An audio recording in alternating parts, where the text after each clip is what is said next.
Salut, donc je fais une petite vidéo vite fait pour répondre à la question de quelqu'un qui m'a demandé à quoi sert une matrice de passage et comment ça marche. Donc en gros, à chaque fois que vous avez une matrice, bah, en fait vous l'avez dans une certaine base. Vous savez que quand vous avez un espace vectoriel, euh, on va pouvoir trouver un certain nombre de bases, d'accord? Donc des familles qui vont être libres et génératrices.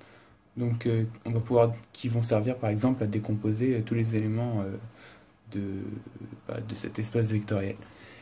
Et du coup, ben, finalement, si j'ai une matrice, ben, je l'ai dans une base, et puis parfois, la matrice, dans une certaine base, elle va avoir une tête un peu de la merde, donc on va vouloir la trouver, on va vouloir trouver une base dans laquelle elle aura une tête un peu plus tranquille à manipuler. Par exemple, une base dans laquelle elle va être diagonale, ou triangulaire supérieure, ou triangulaire inférieure. C'est pas grave, de toute façon, on transpose si on a besoin de, donc voilà, donc pour passer maintenant d'une base à une autre, on utilise ce qu'on appelle une matrice de passage. Donc imaginez que vous avez une matrice M et vous avez envie de passer donc dans une base B et puis vous avez envie de changer de base, donc aller vers une base B'. Donc en fait, il faut trouver la matrice de passage qui permet de passer à la base B, de la base B à la base B'.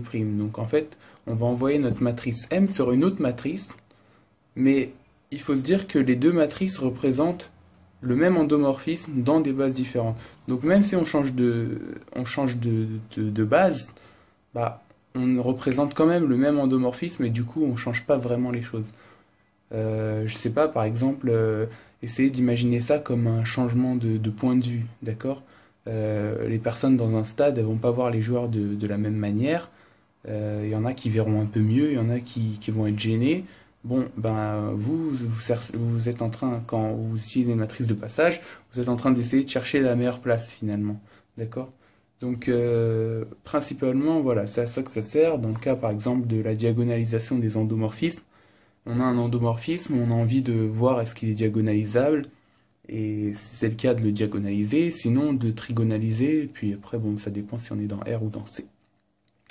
Donc voilà, en gros, le bail, c'est juste ça, hein. Donc vous avez une matrice dans une base, vous voulez passer dans une autre base, il faut utiliser la relation de passage, d'accord? La matrice dans la seconde base, donc M' est égal à P-1 MP, d'accord? Pour une matrice M, donc, où P est la matrice de passage et P-1 l'inverse.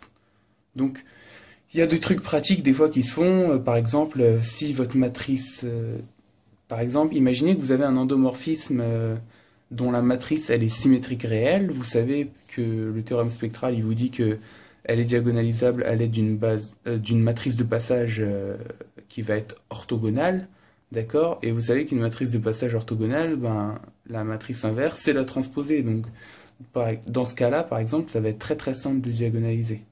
Et en plus, vous savez qu'elle est diagonalisable, donc ça c'est cool. Donc voilà, j'espère que ça a répondu à ta question, et puis si tu en as d'autres, n'hésite pas. À bientôt, ciao.